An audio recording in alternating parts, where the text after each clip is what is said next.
What if you could save the planet and hit net zero emissions without ever having to scrap your traditional combustion engine?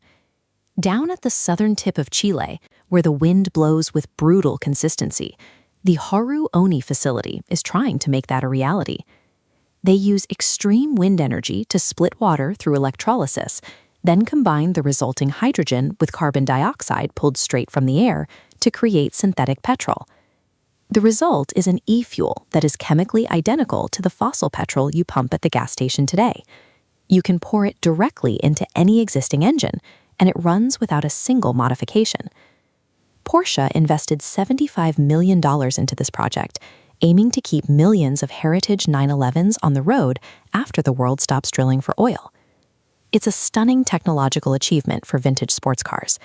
But the moment you try to scale this alchemy up to the rest of the world, it collides with a terrifying mathematical reality.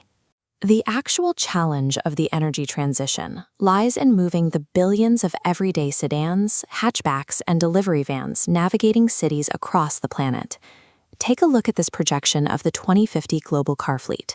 Even with the rapid adoption of electric vehicles right now, the International Energy Agency projects that more than 500 million passenger combustion cars will still be on the road. If we are actually going to ban fossil fuels, we have to find a clean, liquid alternative to pour into every single one of those hundreds of millions of tanks. The investigation hinges on whether synthetic e-fuels, or even biological fuels, can actually be produced at a scale that fuels the global fleet, or if the passenger combustion engine is chasing a costly illusion. The first wall synthetic petrol hits is the rigid, unforgiving laws of thermodynamics. Creating an e-fuel requires multiple steps, and every single one demands a toll. You lose energy during the electrolysis of water. You lose more capturing the carbon, even more during the chemical synthesis, and finally during refining. This chart shows the end result of all those losses. When you map out the well-to-wheel efficiency, an e-fuel retains roughly 16% of the original energy. Compare that to a battery electric vehicle, which retains a highly efficient 72%. In physical terms, to drive a car 1 kilometer using synthetic petrol, you need 5 times more renewable electricity than if you just charged a battery. You literally have to build 5 wind turbines to do the job of 1. And that inefficiency explains the scale problem. That state-of-the-art Haru Oni plant in Chile produces about 130,000 liters of e-gasoline a year. The world consumes 5 billion liters every single day. Chemistry cannot magically save the car.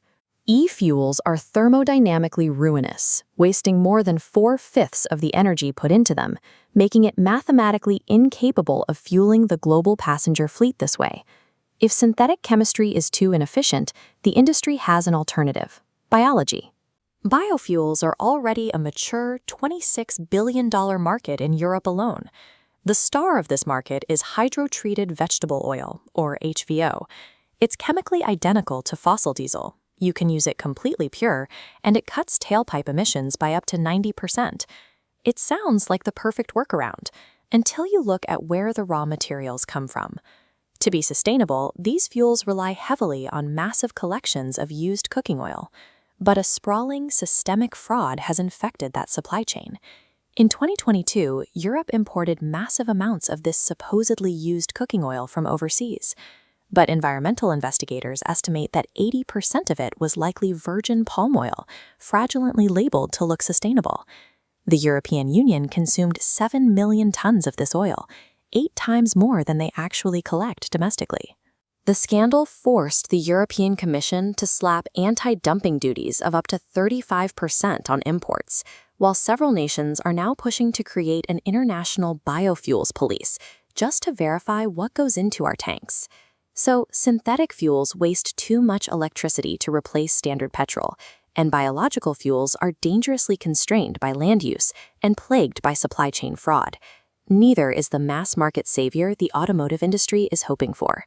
If alternative liquid fuels are this scarce, this difficult to produce, and this expensive, so who actually gets to burn them? A passenger car rolling on asphalt can easily handle the added weight of a heavy lithium-ion battery pack. But when you leave the ground, weight becomes the absolute enemy. An Airbus A350 will simply never fly across the Atlantic on batteries. The energy density of standard aviation kerosene exceeds the very best batteries on the market by 50 to 70 times. Commercial flight is physically tethered to liquid fuel. Because airlines have absolutely no other technological option, European regulations are forcing them to use growing shares of sustainable aviation fuels, mandating up to 70% by 2050, and they will have to pay for it, even though e-kerosene currently costs more than 10 times the price of fossil jet fuel. The skies cannot be electrified. That makes every drop of e-fuel and biofuel totally indispensable for aviation, as well as for long-haul maritime shipping. This turns the energy transition into a strict zero-sum game. Because these sustainable liquids are so incredibly scarce, every single liter of e-fuel or biofuel you burn on the highway is a liter stolen directly from an airplane or a cargo ship that actually needs it to operate. This is why the International Energy Agency's data-driven stance is completely unambiguous. Precious synthetic liquids are reserved for aviation and maritime transport. Batteries are for the road. Promoting e-fuels to prolong the life of the everyday combustion engine does not serve the climate. It only serves the industries fighting to survive the transition.